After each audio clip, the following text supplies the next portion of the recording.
vámonos a lo más básico. ¿Qué es la frustración? Bueno, pues la frustración es una vivencia emocional que se presenta cuando un deseo, un proyecto, una ilusión, ¿no? O alguna necesidad no se llega a satisfacer o a cumplir. Es así de fácil, ¿eh? O sea, cuando pensamos en la frustración, piensa en este deseo, en esta ilusión de algo que tú tienes muchísimas ganas que suceda o que tuviste muchas ganas que suceda y de repente por azares del destino, tal vez cosas que ni siquiera están en tus manos, no se llevan a la realidad. Esa sensación, que si se fijan, es una sensación transitoria, digamos, no es una sensación, la frustración no es una sensación que se quede todo el tiempo con nosotros y algo que arrastremos. Lo que puede pasar es que esa frustración se conecte a otra emoción y a otra emoción o a otra experiencia junto con otra experiencia y parecería que estamos en un periodo constante de frustración. Pero entonces, para tener muy claro esto, la frustración entonces también es un estado transitorio y por lo tanto no es permanente. ¿Ok? Cuando tu hijo o tu hija se encuentren en un momento de frustración, tienes que saber que es algo que no le va a durar para siempre, que lo vas a saber manejar, ¿no? Y bueno, no hay que confundir, y esto es bien importante, no hay que confundir la tolerancia a la frustración con la tolerancia al fracaso.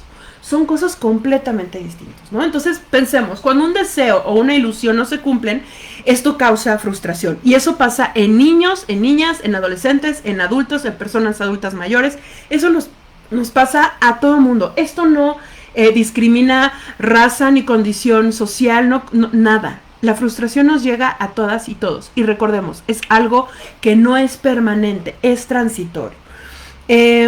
Normalmente las niñas y los niños cuando se sienten frustrados, la manera en la que lo expresan es por medio del enfado, del enojo, la tristeza. Y es más, normalmente hasta puede haber un periodo de ansiedad. Es tanto el shock de que algo que quieren, que desean o que sueñan no se cumplió, que la manera en la que lo manifiestan es así. Ahora, te repito, trata de pensar cómo en tu vida adulta has manejado la frustración. Porque creo que lo que llega a suceder es que, como les comentaba hace ratito, muchas veces queremos que nuestros niños sean casi budas, ¿no? Y que sepan manejar la frustración y que si no les compras el juguetito, lo sepan manejar y lo entiendan desde chiquititos, que entiendan que en este momento no traes dinero o que no comieron bien y entonces no se merecen el juguetito. Parecería que queremos y creemos que los niños y las niñas se comporten como una especie de adultitos y a veces perdemos de vista que son niñas y niños, pero sobre todo a veces perdemos de vista que su falta de tolerancia a la frustración sí está relacionada a tu propia tolerancia a la frustración. Ahí tenemos que empezar, y ahí hay un punto bien importante. Entonces es algo que se aprende, la manera, y que se ejercita. La manera en la que nosotros y nosotras relacionamos y reaccionamos ante una situación que nos resulte frustrante es algo que hemos aprendido normalmente de casa o de nuestro entorno más cercano. Entonces, cuando queremos y nos importa tanto ahorita que nuestros hijos se pasen no sé cuántas horas enfrente de una computadora, de una pantalla, y que presten atención y que además entiendan la lógica, yo no la entiendo, ustedes seguramente la entienden, yo no la entiendo, la lógica de que les pongan el uniforme. Seguramente eso, entiendo desde el lado pedagógico, seguramente eso les da estructura, ¿no? Les da que están en un contexto específico, educativo y demás, pero la realidad... Hola, Gwen, qué bueno que andas por acá, bienvenida acá a tu consultorio desde mi página de Ilse Saucedo en Facebook. Vénganse para acá porque ahí es donde se pone el chisme bueno y ahí es donde ustedes me dicen qué opinan de estas cosas y cómo es que tratan de fomentar la tolerancia a la frustración. Qué bueno que estás por acá, Gwen. Bueno, entonces, si ya establecimos qué es la frustración, tenemos que establecer ahora qué es la tolerancia a la frustración. ¿Ok? Bueno, la tolerancia a la frustración significa ser capaz de afrontar los problemas y las limitaciones que nos encontramos a lo largo de la vida a pesar de las molestias o incomodidades que pueden causarnos. Si se fijan, entonces también estaríamos hablando que la tolerancia a la frustración y la resiliencia van de la mano, es decir, en la medida que yo me puedo sobreponer a las adversidades, que sería la resiliencia, puedo entonces también tener una mejor tolerancia a la frustración. En la medida que yo comprenda mi contexto, mi entorno y por qué está pasando lo que está pasando, va a ser más sencillo que pueda tolerar algo que no me gusta, que no me encanta o que no es como yo lo tenía pensado. Hola Pau, qué bueno que andas por acá, me encanta, muchas gracias. Entonces, bueno, justo la tolerancia, aprender a tolerar. Hola Gaby, qué bueno que andas por acá, muchas gracias por andar acá. Y bueno, pues platíquenme, ¿cómo ustedes como adultas, tanto Gwen, Pau y Gaby, pueden manejar la tolerancia a la frustración? ¿Qué cosas hacen como adultas ya para tolerar la frustración? Creo que eso es bien interesante. Muchas gracias, Pati. Espero que te guste el tema. Ok, entonces aprender a tolerar la frustración. Si lo hacemos entre más pequeños sean las niñas y los niños que aprendan este tipo de estrategias a tolerar la frustración, en la vida adulta van a tener una capacidad de resiliencia, de resignificar y de mover la realidad a su favor. Pero en la medida que desde la infancia temprana fueron recibiendo, no sé, mensajes tipo, mira, no te preocupes, no hables, yo te interpreto todo lo que dices. Eso pasa mucho cuando los niños están aprendiendo a hablar, pasa muchísimo. Mamá o papá, normalmente la verdad es que es mamá, lo que hace es, el niño dice, y entonces la mamá dice, ¿quieres agua? Claro, yo sé, porque tú y yo estamos conectados, mijo. ¿Quieres agua? Ahí tienes.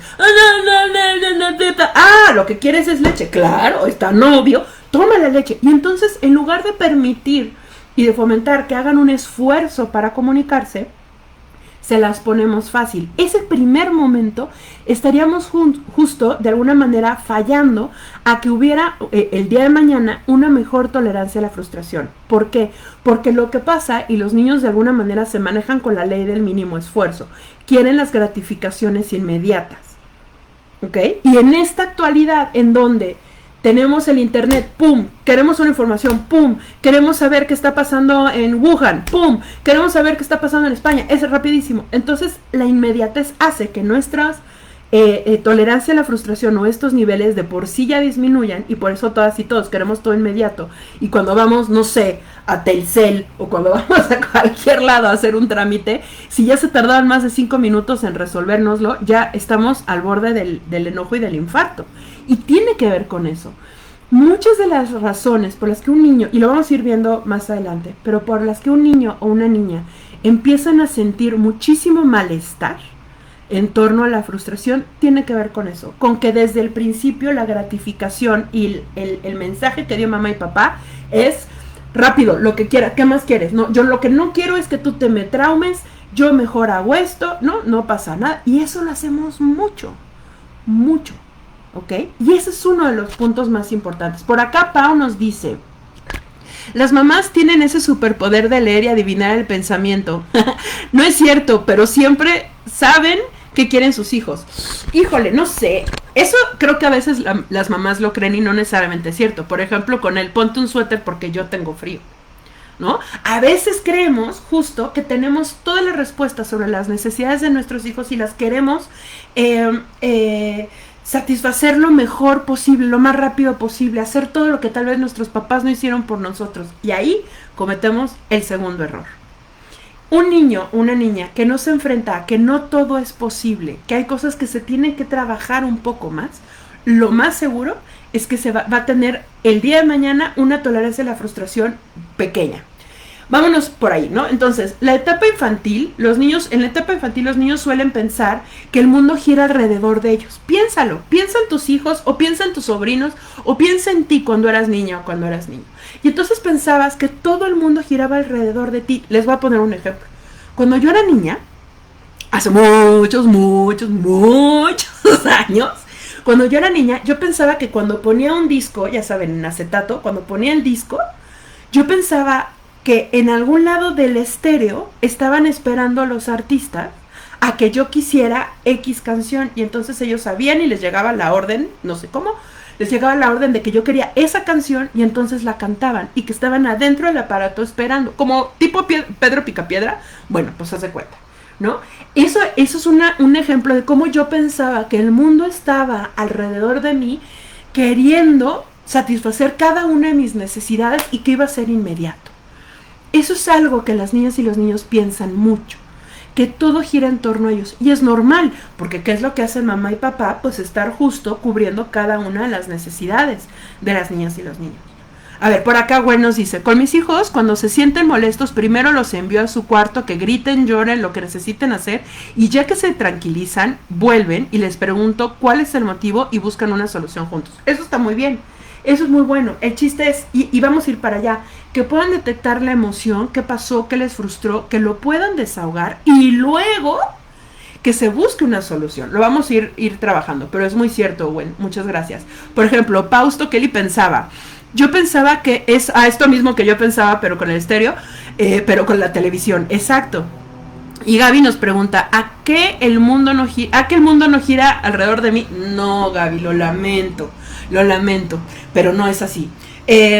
Bueno, y entonces los niños van empezando a enseñar, o se les va empezando a enseñar desde muy pequeños, que todo lo que pasa a su alrededor de alguna manera funciona. A ver, por acá nos dice, Gaby nos dice, mis papás siempre nos trataron como adultas, creo que eso ayudó mucho. No lo sé, Gaby, te voy a decir por qué. Porque un niño es un niño, no un adulto. Un niño tiene que pasar por diferentes procesos de desarrollo relacionados justo a la frustración, a la socialización, al lenguaje, a muchas cosas en su contexto de niñas y niños. A veces tratamos a los niños como adultitos, ¿no? Y hasta decimos, ¡ay, qué simpático! Y eso creo que lo hablamos la semana pasada. ¡Qué simpático! Mira, qué palabras tan chistosas dice. Eso no las dice un niño. Y se nos hace hasta muy tierno y lindo y se nos hace de niños inteligentes. Pero lo único que estamos haciendo es que posiblemente llegamos a romper su tema de socialización en el contexto en donde otros niños tienen otro tipo de lenguaje. Por ejemplo, o de socialización, o de juegos, o de manera de resolver problemas desde la infancia. Ser infantil en la infancia no es un pecado. Ser niño o una niña cuando eres niño o niña es lo que se espera de ti, ¿no? Bueno, por acá Alisandro Méndez nos dice, es verdad, cuando era pequeño nunca me pregunté ni me dio curiosidad de dónde venían los bebés porque pensaba que no había nadie más chico que yo. Exacto, esas cosas suceden, ¿no? Y entonces pensar que existe otras necesidades, otros contextos, en la infancia es muy pequeño. Es muy difícil que eso suceda. Ahora, ¿qué es lo que tienen que hacer mamá y papá? Justo ir enseñando eso. ¿Qué crees? Que no todo el mundo gira alrededor de ti. Marisuri, un beso, qué bueno que andas por acá, ¿no? Qué bueno que estás frustrado porque fíjate, ahorita estás frustrado, pero el día de mañana la vas a conseguir. Hay muchos experimentos en torno a retardar la gratificación en los niños. Y pueden buscar en YouTube, hay muchísimos videos de eso que son hermosos. Normalmente son videos españoles. Y lo que hacen es que ponen, por ejemplo, a varios niños en un salón o en una tipo cámara de Gesell, es decir, hay cámaras, los niños están solos y lo que mamá o alguna maestra les dice es, tienes aquí 2 bombones. Yo me voy a ir. Si en el tiempo en el que yo me voy, tú tienes oportunidad de comerte un bombón. Pero si cuando yo voy y regreso, no te has comido un bombón, vas a tener la oportunidad de comerte los 2 bombones. Lo que se ha descubierto es que este tipo de ejercicios como en los niños y niñas que tienen la posibilidad de retardar la gratificación, de esperarse y decir, pues me aguanto y en lugar de solo comerme un bombón, me espero un poquito más y voy a tener 2 bombones. Esos son niños que el día de mañana van a tener una mejor tolerancia a la frustración. Es decir, la frustración sí está relacionada al tiempo de la gratificación. ¿Ok? Bueno, sigamos. Pero entonces pensemos de qué depende entonces que seamos más o menos tolerantes a la frustración. Y repito, ustedes que están aquí al final de cuentas son adultos o adultas o algo cercano a eso, ¿no? En el contexto social, porque creo que la adultez es algo más complejo. Pero pensemos, somos adultos. ¿Cómo es que el día de hoy tú trabajas la tolerancia a la frustración? ¿Qué tanto te puedes tolerar a la frustración cuando las cosas no salen como a ti te gustan? ¿Ok? Velo pensando, porque eso mismo que tú haces, si eres mamá o eres papá, es la manera en la que estás educando a tus hijos cómo manejar la frustración. Ya sé, ustedes van a decir, no, pero ¿cómo? Si yo quiero que sea mejor que yo. Sí, pero acuérdense de algo que es básico. El ejemplo arrasa. Aquí lo que más va a importar en este tema en especial es el ejemplo. ¿Ok? En la medida que ellos ven, no sé, que sí, Pau, tú también ya eres adulta, lo lamento, pero sí, ¿no? En la medida que ellos ven que cuando tienes una llamada, no sé, tu trabajo, ahorita que estás trabajando en casa, y terminas la llamada y estás, no, es que mi jefe no es posible, no se vale, ya voy a renunciar, ya no soporto nada. ¿Qué mensaje crees que le estás dando a tus hijos? ¿Cómo crees que eso mismo, que es una frustración, estás enojado, pasó algo en tu trabajo, algo que no querías que pasara, ¿no? ¿Cómo es que eso lo ven una y otra vez? ¿O qué pasa cuando... Voy a ponerte un ejemplo. A mí me gusta cocinar, me encanta la repostería, no me gusta cocinar cosas saladas, me encanta la repostería. No necesariamente soy buena, pero me gusta. Y entonces trato de hacer una gelatina que sepa rico, o unos cupcakes que estén ricos, cosas así, ¿no? Bueno, eso lo hago, pero cuando no me sale, me frustro. La pregunta es, ¿qué hago cuando me frustro? Bueno, pues antes todo lo tiraba a la basura. Decía, no, ya no quedó como yo quería, ya lo tiro, no me importa, ¿no? Ahora, ¿sabes qué hago? Me lo como igual de rico, ¿eh? No pasa nada. Porque ya sé en qué la regué, o trato de ver en qué la regué, para que la siguiente vez que haga algo de repostería, me salga un poco mejor. O mejorar el sabor, o mejorar la presentación, o la consistencia, o el tiempo de horneado, ¿no? Ese es el asunto. Y eso, si tú lo haces con niños y niñas alrededor de ti, lo van a ver, y esa es la manera en la que van a empezar a aprender cómo tolerar la frustración. Bueno, pero sigamos. ¿Cuáles son entonces estos factores que pueden influir? Recordemos algo que es muy importante. Cada niño y cada niña tiene su propio temperamento. O sea, ya viene, digamos que el temperamento es algo que ya viene de fábrica. Sí hay cosas que van a aprender del entorno, pero la realidad es que también hay algo que es 100% personal e individual. Y eso nunca hay que perderlo de vista. Ese niño es distinto a mí, que soy su mamá o que soy su papá. Somos distintos. ¿Ok? Y es importante que sepa. No es un clon tuyo, aunque sea idéntico cuando eras chiquito. No es un clon tuyo. No es una extensión de ti. Aunque normalmente, socialmente hemos aprendido esto. Estos niños, estos chiquitines, como dice Marisuri, ¿no? Tienen sus propias características de personalidad, tienen su propio temperamento y tienen su propio carácter. Y entonces tenemos que conocerlos, claro, guiarlos, llevarlos por un camino en donde el día de mañana sean funcionales y sean sociables y sean la mejor versión de ellos mismos, todo lo que quieras, pero siendo ellos, no siendo ellos a través de ti. ¿Ok? Bueno, eso es uno. Dos, esto significa que tienen una sensibilidad o un umbral de sensibilidad distinto al tuyo, al de su hermano, al del primo. No todos los niños son iguales. Y por eso también hasta importa el tipo de escuela en la que van. No puedes, a veces es muy sencillo, ¿no? Porque hasta te hacen el paquete amigo de la escuela de, bueno, si metes a todos tus hijos a la misma escuela, aparte que es más fácil, resulta que el costo es más accesible y tal. Pero no necesariamente todas las escuelas están hechas para todos los niños. Y habrá veces que tal vez uno de tus hijos tenga que estar en una escuela distinta al resto de sus hermanos. A ver, por acá Gwen nos dice, al principio de mi separación yo hablaba muy mal del papá de mis hijos, me quejaba mucho por la falta de apoyo. Mi actual pareja me aconsejó que eso no lo hiciera enfrente de los niños porque ellos podrían sentirse influenciados por esa negatividad, que era importante que ellos hicieran su propia imagen de su papá sin ser influenciados por mí. Exacto. Recordemos que los niños sí son una especie de esponja y todo lo que ven lo absorben. Habrá cosas que el día de mañana desechen y cosas que integren a su forma de ser, de pensar y de percibir el mundo y la realidad.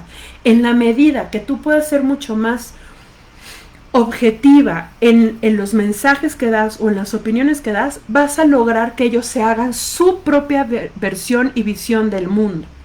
A ver, por acá Marisuri nos dice, o cuando nos escuchan hablando mal de sus maestros, cuando descalificamos a otras figuras de autoridad, incluso a otro padre o madre. Ahí van de la mano. Gwen y Marisuri están justo hablando de lo mismo. Eso, que si bien tendríamos que pensar en qué opinión se hacen de la gente que está cercana a ellas, también de alguna manera influye. Déjenme les voy a contar algo. Yo tenía un maestro en quinto de primaria, que era como el titular del salón, y entonces nos daban...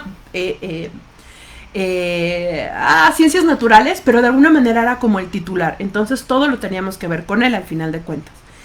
Y mi mamá lo odiaba, le caía mal. Yo no, la verdad es que a la fecha no sé muy bien por qué, pero le caía mal. Ay, creo que se me